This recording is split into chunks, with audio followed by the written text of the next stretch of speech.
The frat president spent 3 hours harassing me at a party, not knowing I was his boss's daughter. I showed up at my very first frat party my freshman year and immediately ran into Adam. To everyone else there, Adam was the frat president. But I knew him as the unpaid intern who'd been fetching coffee for my dad for the past 3 months, desperate to score his dream job at my dad's firm. I recognized him, but it became immediately clear that he did not remember me. "Well, hello," Adam said, looking me up and down with a smile that probably worked on most freshmen. "I'm Adam, president here. You're definitely new. I'd remember a face like yours." He stepped closer, blocking my path to the main room. "Let me get you a drink, give you the VIP tour." Not everyone gets personal attention from the president. When I politely declined and tried to move past him, his smile faltered. "Really? You're turning me down? Do you know who I am on this campus?" I escaped to the kitchen where some girls from my dorm were mixing drinks. 10 minutes late, Adam appeared again, this time less friendly. "You know, I don't usually give second chances, but I'll make an exception. You're new, you don't understand how things work here." He wedged himself between me and my friends.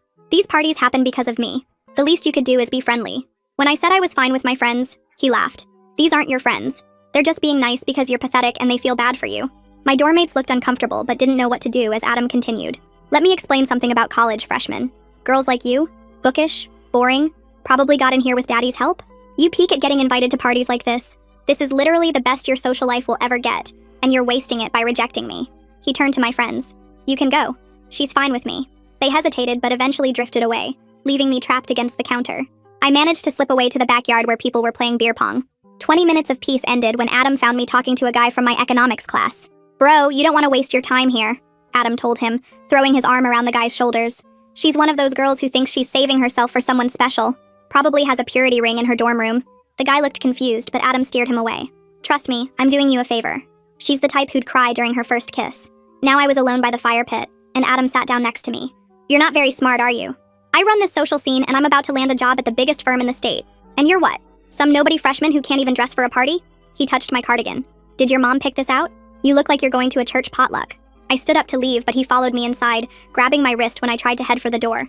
"Where are you going?" "We're just talking." His grip was tight enough to hurt. "You know what your problem is? You think you're special. But I see 20 of you every year. Uptight freshmen who think they're too good."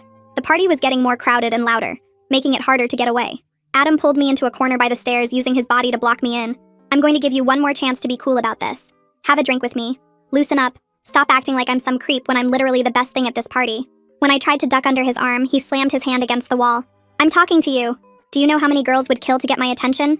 His frat brothers walked by and he called out to them. "Guys, look at this. The freshman virgin is too good for us."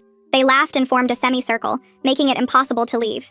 "She probably thinks she's going to marry some nice guy from her study group," one said. Adam nodded. "She doesn't realize nice guys don't want uptight girls who can't